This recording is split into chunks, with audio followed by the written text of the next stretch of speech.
एक बार की बात है। एक जंगल में एक गहरा कुआं था। उस कुएं में बहुत सारे मेंढक रहते थे। वे वहीं पैदा हुए थे और वहीं बड़े हुए थे। उन्होंने कभी कुएं के बाहर की दुनिया नहीं देखी थी।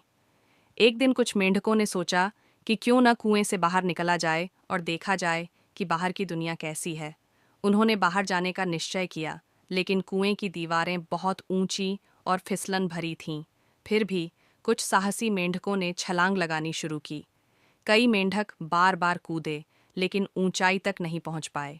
कुएं में रहने वाले दूसरे मेंढक उन्हें देखकर हंसने लगे और कहने लगे, तुम यह नहीं कर सकते, यह असंभव है, वापस आ जाओ।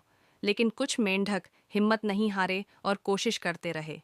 धीरे धीरे कोशिश करने वाले मेंढकों की संख्या कम होती गई, क्योंकि वे निराश होकर वापस लौट आए।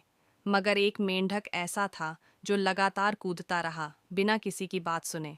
आखिरकार उसने इतनी ऊंची छलांग लगाई कि वह कुएं के बाहर पहुंच गया।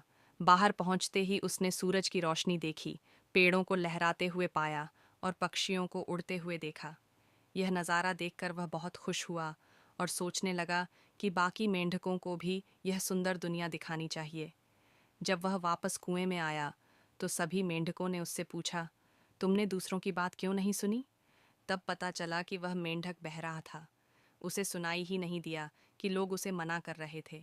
उसने सिर्फ उनकी हरकतें देखीं और सोचा कि वे उसे प्रोत्साहित कर रहे हैं, इसलिए वह हिम्मत नहीं हारा और सफल हो गया।